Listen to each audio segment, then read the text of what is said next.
Selamat siang, sidang jemaat yang dikasihi oleh Tuhan Yesus. Shalom. Mari sama-sama saya undang untuk sidang jemaat bangkit diri. Kita akan memulai ibadah kita pada saat pagi hari ini. Kami bersyukur Tuhan. Kami boleh ada di sini itu semua karena anugerah Tuhan. Karena satu nama yang begitu baik. Karena satu nama yang begitu ajaib. Yaitu nama Yesus Kristus Tuhan kita.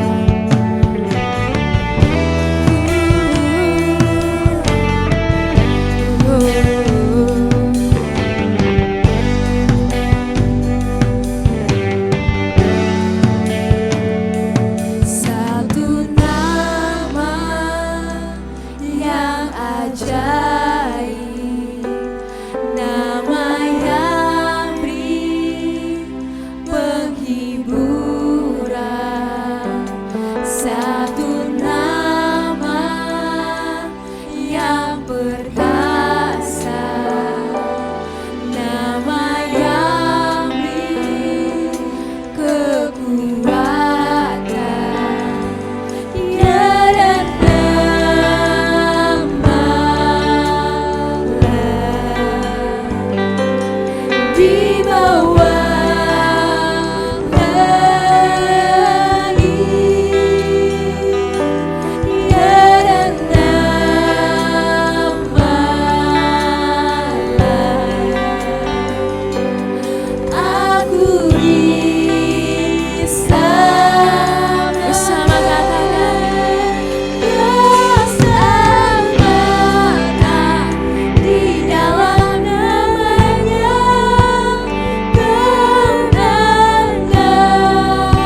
Kiranya Engkau yang akan berkati kami, sukacita Tuhan, agar kami dapat memberikan yang terbaik Tuhan untuk kemuliaan nama-Mu. Hanya dalam nama Tuhan Yesus Kristus. Haleluya. Amin. Shalom sidang Jemaat. Diberkati oleh Tuhan hari ini. Mari sama-sama kita memuji, menyembah Tuhan, memberikan yang terbaik buat Tuhan. Karena Dia terlebih dahulu memberkati setiap kehidupan kita. Amin.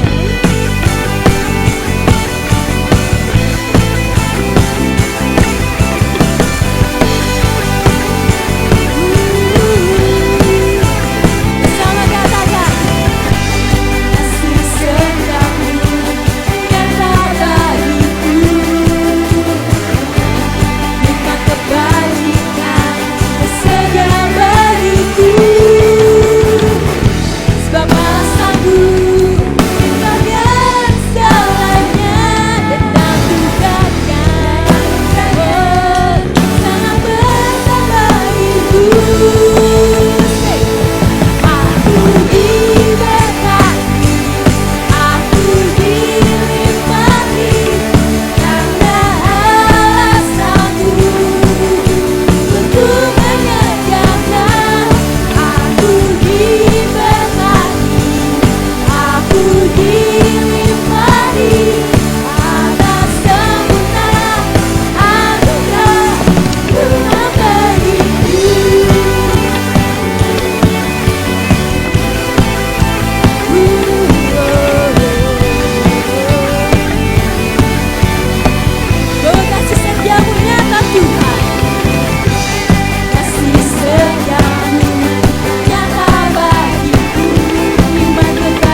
sama-sama kita persiapkan hati kita untuk diisi oleh firman Tuhan.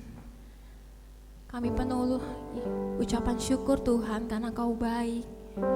Kau yang memberkati setiap kami. Tapi kami nggak mau lupa Tuhan, bahwa itu semua berasal daripada-Mu Tuhan. Kami mau tetap berjalan bersama Tuhan. Kami memerlukan pertolongan Tuhan.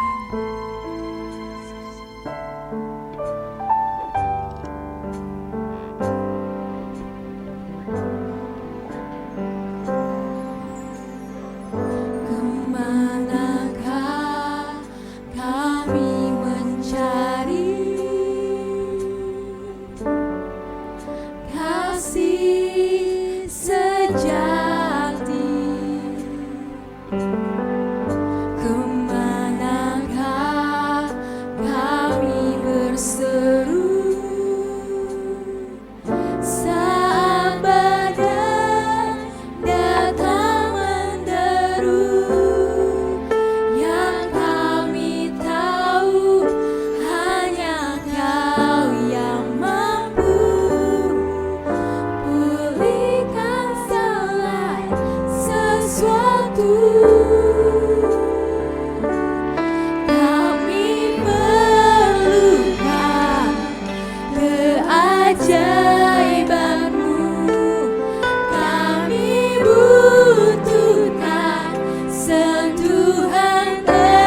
Tuhan.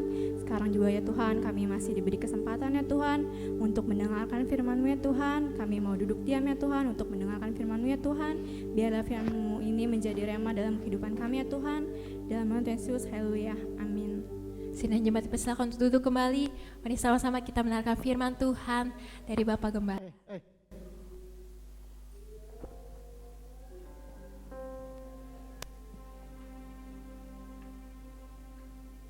Mari kita lihat langsung Mazmur 66. Mazmur 66. Kita baca ayat 8 sampai ayat 12. Mazmur 66 ayat 8 sampai 12. Saya baca ayat 8, saudara baca ayat 9, lalu ayat 12 kita baca bersama-sama ya. Mazmur 66 ayat 8 saya mulai ya. Pujilah Allah kami, hai bangsa-bangsa, dan perdengarkanlah puji-pujian kepadanya. 9.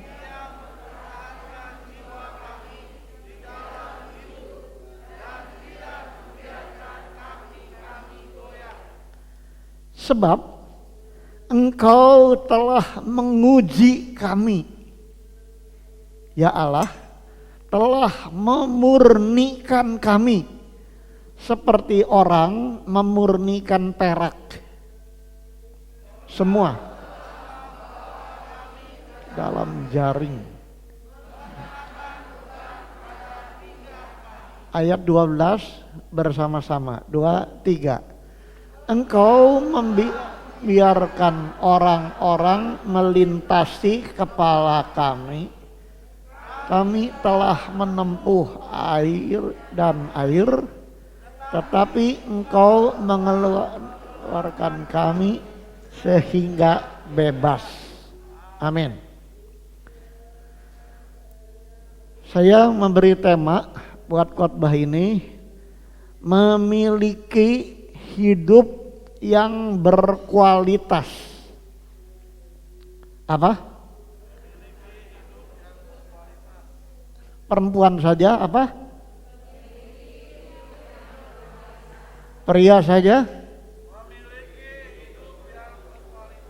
Memiliki hidup yang berkualitas. Pasal 66 dari Mazmur ini, itu kalau saudara baca ayat pertama ya. Mazmur 66 ayat pertama. Ini adalah nyanyian syukur karena orang Israel tertolong. Coba kita baca ayat pertama Mazmur 66, 2, 3. Untuk pemimpin biduan, nyanyian Mazmur. Sampai di situ saja. Jadi Mazmur ini untuk siapa? Pemimpin biduan. Tadi ada pemimpin biduan. Namanya WL, worship leader. Ada kata leader atau pemimpin. Saudaraku, zaman dulu kalau seorang mau jadi pemimpin, apalagi pemimpin pujian, itu adalah harus orang yang berkualitas. Ya. Orang yang punya keahlian. Karena dia mimpin orang nyanyi. Dia mimpin orang memuji yang maha besar. Jadi zaman dulu yang dinamakan WL atau worship leader adalah orang-orang yang memang sudah teruji melalui waktu, diuji ya, melalui latihan-latihan, melalui persiapan, teruji dalam pergaulan dan macam-macam. Pokoknya untuk jadi worship leader atau menjadi pemimpin biduan itu adalah orang yang tidak sembarangan, saudara-saudara. Harus orang yang berkualitas. Saya ingat waktu saya umur 21 di Surabaya. Untuk pertama kali saya disuruh pimpin pujian di forum nasional. Ya. Kaum muda waktu itu. Tahun 68 di gereja pusat di Surabaya. Masih ada fotonya, saudara-saudara. Saya tidak tahu kenapa saya dipilih. Tetapi waktu itulah awal dari karir saya. Saya dikenal. Saya seorang pemimpin pujian. Bukan hanya di Jawa Barat, tetapi akhirnya sampai ke seluruh Indonesia. Jadi dari situ umur 21 saya mulai dikenal sebagai seorang pemimpin pujian, bukan pengkhotbah, saudara-saudara. Jadi saya lihat memang memimpin pujian itu sangat penting sekali.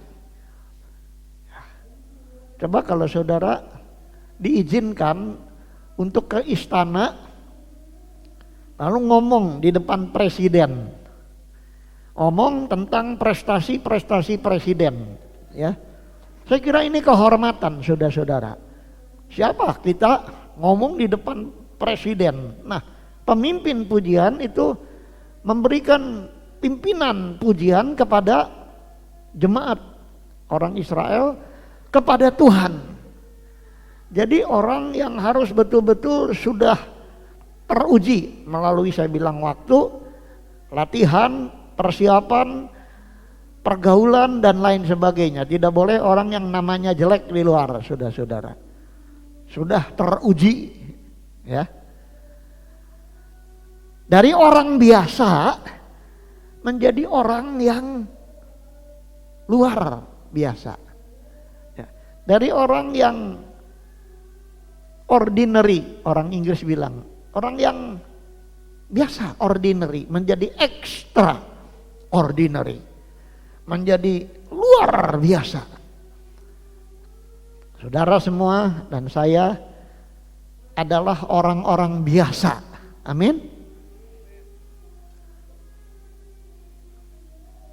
Satu begini, ya seluruh dunia begitu. Berarti biasa, ya. Tapi ada orang yang luar biasa. Orang yang gak takut. Orang lain takut, dia gak takut. Ini ada dua kemungkinan. Apa dia sudah disuntik vaksin, atau dia memang ininya agak orang lain begini lempeng, dia agak miring, ya. Atau dia memang sudah seperti di Cina sekarang. Mulai dari Wuhan sekarang udah nggak pakai masker semua, karena sudah aman katanya, sudah saudara. Tapi saya belum berani ke Cina. Ngapain juga mau ke Cina? Di Kerawang, Cikarang masih banyak mie enak-enak. Kenapa harus ke Cina, ya? Sudah. Jadi ujian ini yang membuat orang biasa jadi orang luar biasa. Nah, di dalam hidup rohani kita menjadi orang Kristen, kita orang Kristen biasa. Tetapi melalui ujian ini, ujian waktu, ya, waktu ini akan menguji kita. Apakah kita akan jadi orang yang luar biasa, nanti jadi pemimpin-pemimpin, atau jadi orang tetap, ya sudah. Jadi kita semua sedang diuji, ya. Tuhan ingin supaya kita ini menjadi orang yang diubah. Kita harus punya pikiran positif, ya. ujian itu merubah orang dari TK menjadi sekolah menengah pertama. Uji lagi sampai nanti ujian terakhir orang akan dapat gelar mungkin yang paling tinggi, ya, sehingga diangkat menjadi guru besar atau profesor. Ini sudah melalui ujian-ujian, ya. Belum lama dalam usia 88, 2-3 hari lalu, Direktur Kompas Gramedia, Bapak siapa? Yakob Utama. Itu bukan tentara, tapi dimakamkan di Taman Makam Pahlawan karena dianggap orang yang berjasa, ya, untuk negara ini. Wartawan yang sangat berjasa di dalam masa perjuangan sampai kepada hari ini, yang punya Kompas Gramedia, saudara-saudara, ya. Jadi hidupnya itu diangkat dari orang biasa menjadi orang biasa. Biasanya di Taman Makam Pahlawan itu tentara atau presiden atau yang lain, tetapi ini orang biasa. Dia diangkat oleh Universitas Gajah Mada, ya, itu menjadi doktor honoris causa. Doktor tapi mendapat kehormatan karena dia seorang wartawan, ya. Jadi HC itu honoris causa. Saudara-saudara. Nah, kita menjadi orang-orang berkualitas, saya harap bukan hanya menjadi orang honoris causa karena dianugerahi karena sesuatu, tetapi betul-betul berkualitas, punya kualitas, saudara-saudara. Nah, di dalam ayat-ayat ini kita melihat bagaimana kita bisa menjadi orang yang berkualitas, hidup yang berkualitas. Pertama, kalau kita baca ayat 8, ayo kita baca, ya, Mazmur 66 ayat 8. Ayo kita baca, biar suara sana biar kedengaran, tapi suara saya aja yang didengar, ya. Toh kita nggak ngerti apa yang diomongin. Kalau saya ngerti sebab bahasa Sunda sih. Ayo kita baca ayat 8, ya. 2, 3. Pujilah Allah kami, hai bangsa-bangsa, dan perdengarkanlah puji-pujian kepadanya. Pujilah Allah kami. Ini kata pemimpin itu. Hai bangsa-bangsa, dan perdengarkanlah puji-pujian kepadanya.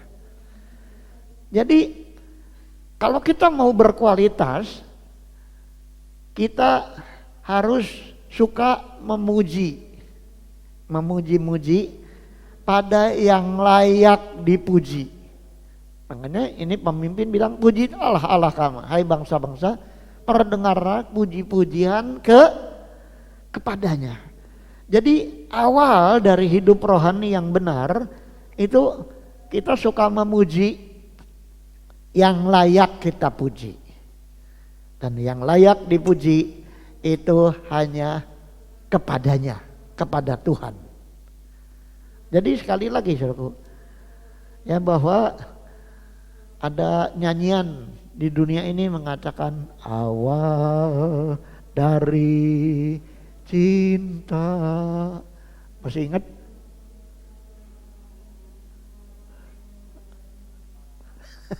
Liku tanpa bahagia, awal dari cinta. Begitu juga awal dari berkualitas itu suka memuji Tuhan, sebab Dia yang layak kita puji. Saudara-saudara, jadi memuji Tuhan itu layak. Karena apa? Karena memang Dia tertinggi, tanpa cacat, sempurna, ya, tidak ada cacat nilainya tinggi Tuhan itu. Jadi kalau kita suka memuji Tuhan, itu kita sebetulnya sudah awal. Hati-hati ya. Kalau mulut kita suka tahan untuk memuji ya. Dulu saya pergi ke gereja tidak seperti begini, diizinkan untuk nyanyi sekeras-kerasnya, untuk tepuk tangan, hanya orang di depan aja, romonya ini yang ngomong. Kadang-kadang dia nyanyi juga, kita mau ikuti susah, bahasanya lain saudara, pakai bahasa Latin. Nah, sekarang semua diizinkan nyanyi ya. Jangan kita punya mulut tidak suka menyanyi. Jangan kita tahan mulut kita untuk tidak memuji Tuhan. Kadang-kadang kita memuji kepada yang tidak harus dipuji. Lalu yang harus dipuji tidak kita puji. Dengan lain perkataan, hati-hati dengan tinggi hati atau sombong. Coba kita lihat beberapa ayat ya.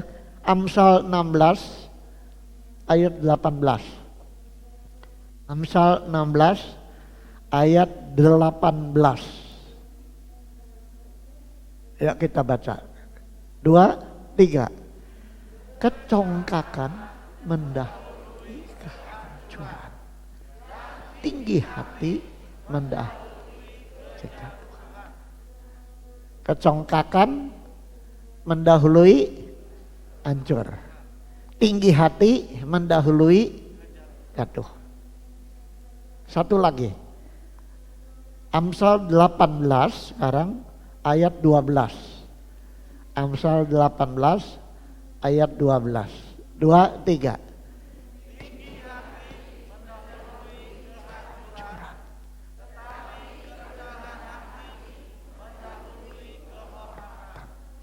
Jadi ini prinsip dari mulai perjanjian lama sampai perjanjian baru. Yang meninggikan diri akan direndahkan. Tapi siapa yang merendahkan diri akan ditinggikan. Saya percaya saudara datang di sini juga tadi kebaktian pertama semua merendahkan diri, betul? Tadi nggak ada suara, lebih tenang. Sekarang ada suara, saudaraku.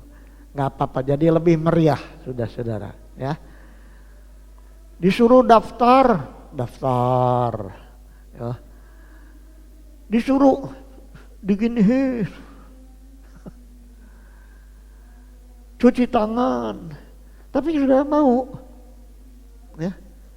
Ini berarti sudah belajar untuk merendahkan diri. Saudara pasti nanti jadi jangan sombong. Siapa sih kita mau tinggi, hancur, ya. Lalu rusak, binasa malah. Tapi siapa yang merendahkan diri? Makanya awal daripada berkualitas itu hati yang rendah, saudara-saudara. Ya. Kalau zaman seperti begini, siapa mau sombong, saudara-saudara? Kita harus punya hati yang rendah. Makanya kalau sebentar kita doa, kasih tahu Tuhan, ampuni kalau hati saya tinggi, rendahkanlah hidup saya ini. Di hadapan Tuhan saya memuji Engkau. Ketika kita memuji Tuhan, hati kita tahu siapa Tuhan, siapa kita. Ini awal dari suatu kemajuan, kualitas. Ya, jangan sombong. Yang kedua, kita baca ayat 9. Mazmur 66 ayat 9. Ayo kita baca. 2, 3. Ia mempertahankan jiwa kami di dalam hidup dan tidak membiarkan kaki kami goyah. Kenapa kita harus mengagungkan Tuhan? Memuji Tuhan. Ini alasannya ayat 9. Dia mempertahankan jiwa kita di dalam hidup. Dia mempertahankan jiwa kita di dalam hidup. Saya ingat waktu awal-awal rame-rame ini, Dara Kartono ngobrol sama saya di belakang. Dia bilang, Om, saya jadi kepikiran teman-teman. Dalam hati saya pikir teman-teman mah wajar ya. Tapi teman-teman yang udah mati katanya. Teman-teman yang udah mati masih muda-muda. Saudara pendeta ini termasuk ingat kakak saya, pendetanya Pak Kartono tuh kakak saya. Ingat ngomongnya papi dia, Papi Denny. Dalam hati saya,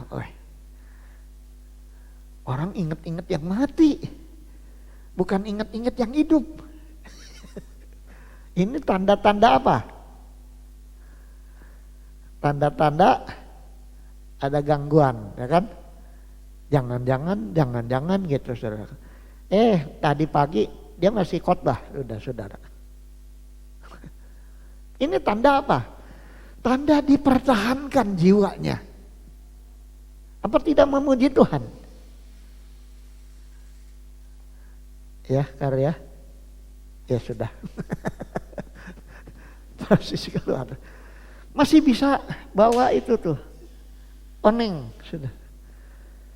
Geprek oning. Buat siapa ya, Vin? Buat kita ya. Jadi masih sampai sekarang, dari berapa bulan lalu, bulan Maret, dipertahankan jiwa kita di dalam hidup. Apa tidak memuji Tuhan? Saudaraku, Ia mempertahankan hidup kami di dalam hidup dan tidak membiarkan kaki kami goyah. Teman saya dari Tasik, dia tanya, sebab dia suka dengerin YouTube saya khotbah. Dia tanya, Om sekarang kalau khotbah duduk, Om nggak bisa, susah berdiri ya? Saya bilang enggak. Biasa berdiri kan biasa ya. Tadi juga jalan-jalan biasa. Dan tiap pagi saya keliling-keliling. Saya bilang enak aja. Kalau duduk kan lebih enak dari berdiri, betul tidak? Takut tidak kuat kaki goyah menurut teman saya. Saya bilang enggak. Ada bangku kenapa enggak dipakai, ya kan? Sebab apa? Nah, kalau yang seperti Pak Kartono baru umur berapa, enggak pakai juga enggak apa-apa lah. Ya, saya juga enggak pakai juga enggak apa-apa. Tapi ini ya, kaki orang umur 40 lebih dengan kaki umur 73 lebih itu kan udah beda, betul tidak? Jadi lebih tenangan bagi saya untuk duduk, saudaraku. Tapi kaki tidak goyah karena ada janji di dalam Alkitab. Tapi di Kerawang dibeliin juga kursi, ya udah saya pakai kursi. Di sini juga ada kursi, saya pakai kursi. Kalau kamu sih masih muda-muda nggak usah pakai kursi. Kalau Dede khotbah pakai kursi ya deh ya. Sejam saya khawatir kebesaran deh. Nah ini ya. Lalu ini dua hal ini dinyatakan di dalam Mazmur 103. Coba kita baca. Mazmur 103 ayat 3 sampai 5. Mazmur 103 ayat 3 sampai ayat 5. Kita baca bersama-sama ayat 3. 2, 3. Dia yang mengampuni segala kesalahanmu, yang menyembuhkan segala penyakitmu. Ayat 4. Dia yang menebus hidupmu dari lubang kubur, yang memahkotai engkau dengan kasih dan rahmat. Ayat 5. Dia yang memuaskan hasratmu dengan kebaikan, sehingga masa mudamu menjadi baru seperti pada burung rajawan. Jadi kita mengagungkan dia karena ada janji-janji. Dia bukan hanya mengampuni segala dosa kita, tetapi dikatakan menyembuhkan segala penyakit. Dia menebus hidup kita dari lubang kubur, memahkotai engkau dengan kasih setia dan rahmat. Dia memuaskan hasratmu dengan kebaikan, sehingga masa mudamu menjadi baru seperti pada burung rajawali. Ya, jadi kita mengagungkan Tuhan karena dia tetap mempertahankan kita ya di dalam kehidupan ini. Satu rambut pun tidak akan jatuh ke tanah tanpa izin dari Tuhan. Ini alasan kenapa kita memuji Tuhan. Kenapa waktu kita berhenti online kita nggak betah, ingin kebaktian, Pak. Ya kan? Ingin, dan ketika kita sudah bisa kebaktian, rasanya senang sekali, saudara-saudara. Nah, sekarang yang ketiga, bahwa ujian itu punya maksud. Kita baca ayat yang ke-10. Mazmur 66 ayat 10. Kita baca 2, 3. Sebab engkau telah menguji kami, ya Allah. Telah memurnikan kami seperti orang memurnikan perak. Jadi ujian itu punya maksud sebagai proses dari suatu kehidupan yang dari biasa diuji jadi orang luar biasa. Ya. Orang yang tidak punya gelar diuji, sekarang gelarnya sarjana, diuji lagi, gelarnya master, diuji lagi. Ya, sampai terakhir, saudara-saudara. Jadi Tuhan ingin supaya kita melalui ujian-ujian ini untuk meningkatkan. Jadi jangan pandang saat-saat ini seperti saat-saat yang aduh kayaknya mah. Tidak. Begitu keluar nanti kita sudah menjadi orang yang sudah diuji. Ya. Makanya satu ayat coba kita baca dalam Ayub 23 ayat 10. Ayub, sudah pasti tahu saudara Ayub siapa ya. Ayub 23 ayat 10. 2, 3. Karena ia tahu jalan hidupku, seandainya ia menguji aku akan timbul seperti emas. Ayub ya, tidak ada hujan, tidak ada angin, mati semua.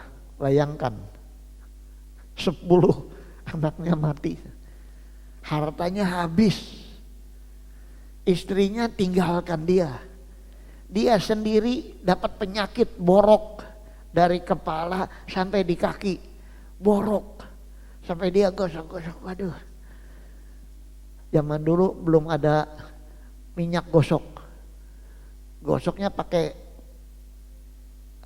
genteng gitu. Seperti kaca ya. Karena gatal. Siapa yang kuat? Tapi ketika orang mengejek kepada dia, dia bilang ini, saya tahu jalan hidup saya, bukan Tuhan yang bikin. Seandainya, ini pun seandainya Tuhan menguji saya akan timbul seperti emas. Jadi kita juga harus punya prinsip ini, saudara. Tidak ada kita seperti Ayub susahnya. Ya kan di Subur ya. Di Subur dulu ada suami Koceng Pih, sama sekarang enak mana? Enak ada suami ya. Dulu nggak disebut janda. Sekarang mah disebut janda ya. Nggak enak kayaknya. Ini ujian. Seandainya Tuhan menguji aku akan timbul seperti emas. Besi sama emas mahal mana? Emas. Begitu juga tidak lama lagi yang ditakutkan orang ini akan berakhir. Amin. Di Cina udah nggak pakai maskeran. Ya. Padahal Cina yang paling dahsyat waktu itu. Mereka udah bebas sampai pesta di Wuhan itu. Waduh, pestanya besar tuh. Karena mereka sudah bebas. Indonesia sebentar lagi. Kita harus berdoa terus. Sebentar lagi kebaktian nggak usah pakai gini-gini. Ya, ingat ya. Hanya dia udah nggak kuat, sudah. Tapi hanya sebentar lagi, sudah. Ya. Lalu sudah hampir selesai ini, ayat 11. Kalau belum selesai, jangan berhenti. Ujian itu belum selesai, jangan dikasihin ke depan, jangan. Ya, masih harus kita isi terus ini ujian. Ayat 11, 2, 3. Engkau telah membawa kami ke dalam jaring, mengenakan beban pada pinggang kami. Tetap mengikuti tuntutan Tuhan. Dia tidak pernah gagal. Jadi kata pemimpin ini, Tuhan telah membawa kami ke dalam jaring. Waduh, kayaknya kita kena nih. Ya. Kenapa kita tidak tinggal di pulau apa gitu di mana nggak ada? Kita kena ini. Sudah saudara. Tapi saudara nggak akan lama. Ya. Kita mungkin kena jaring. Tetapi kalau kita baca di dalam Mazmur 91 ayat yang ketiga, coba. Mazmur 91 ayat 3.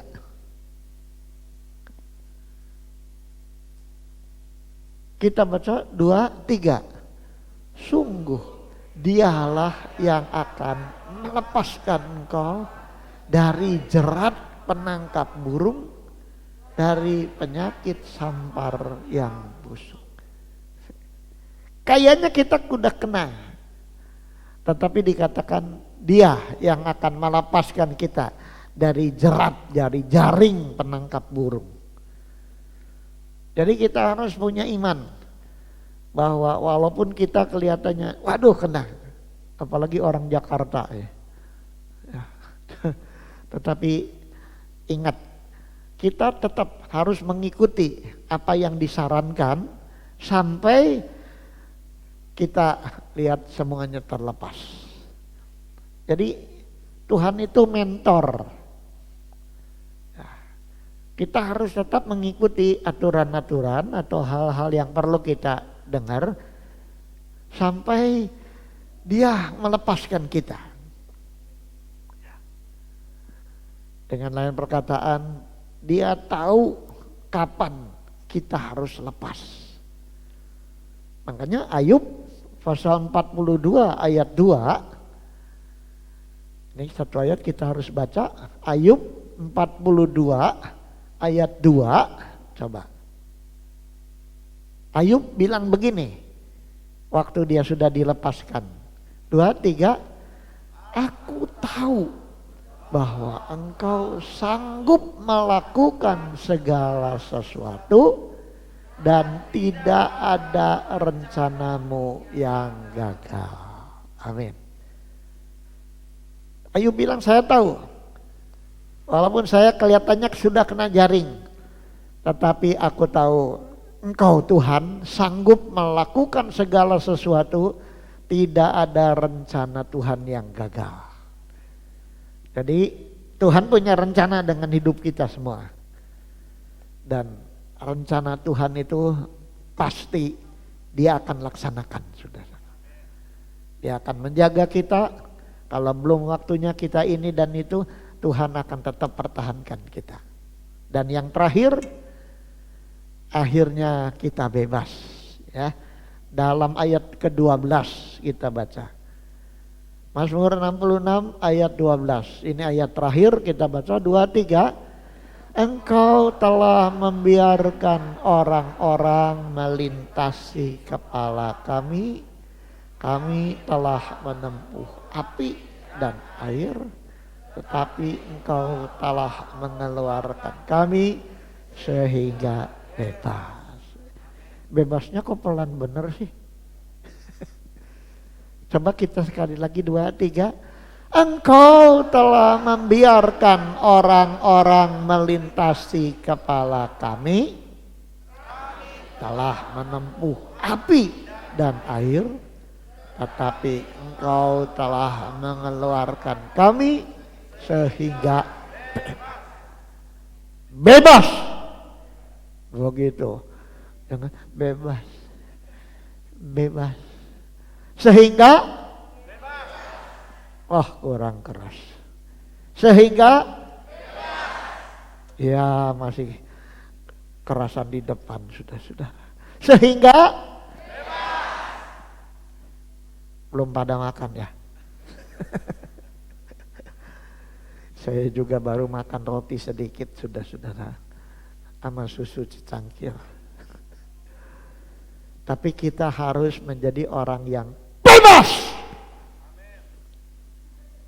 Menjadi orang yang masih belum keras. Ayo kita berdiri. Kita adalah orang-orang yang lebih dari pemenang. Kita adalah orang-orang yang telah dimenangkan oleh Kristus. Ayo kita nyanyi. Tadi lagu pertama apa? Lagu pertama apa? Satu nama yang ajaib.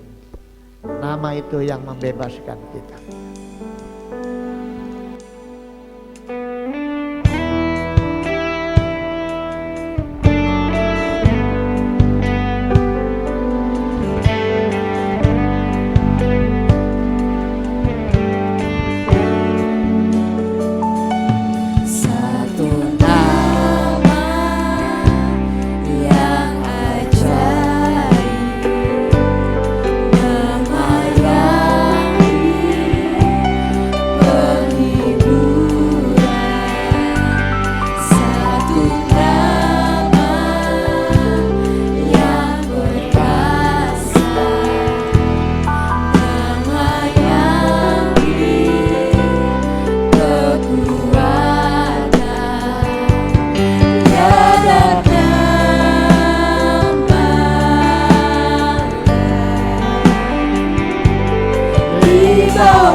Bapa di surga, nama itu memberikan harapan kepada kami.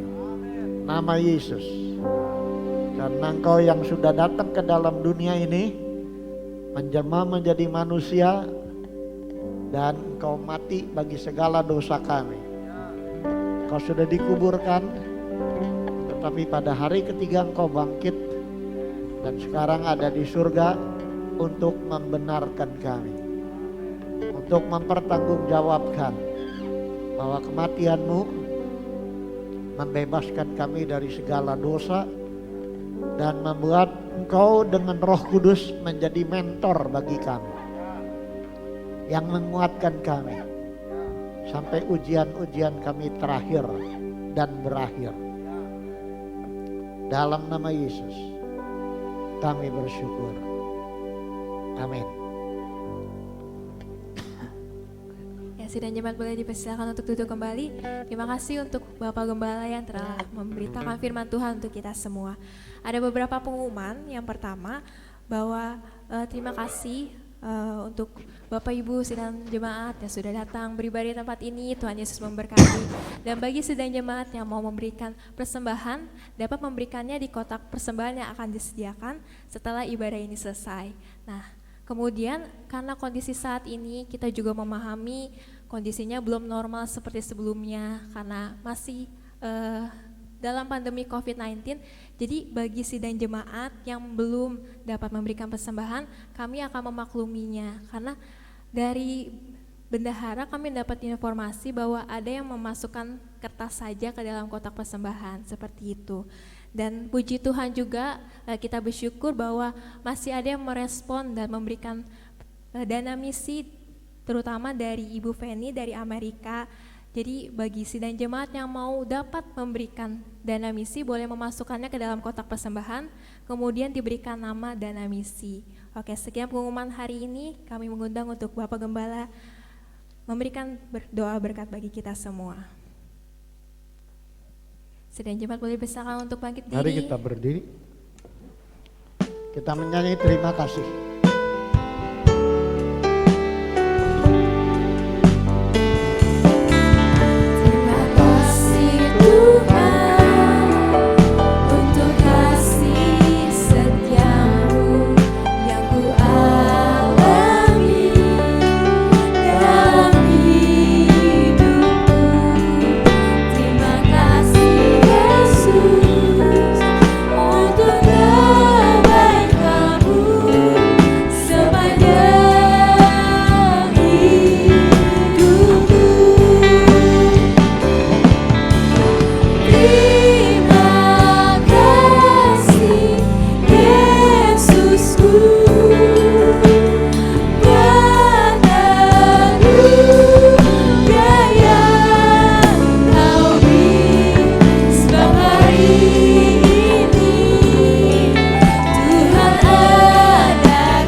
Tadahkanlah tangan imanmu, serta terimalah berkat anugerah dan sejahtera, serta damai dari Tuhan kita Yesus Kristus.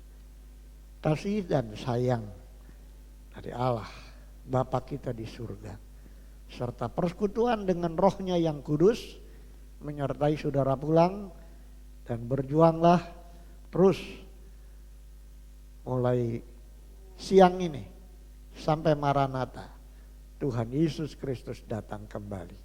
Kita tutup ibadah kedua ini demi nama Tuhan Yesus Kristus, dan kita semua yang percaya berkata amin. Selamat siang, Tuhan memberkati.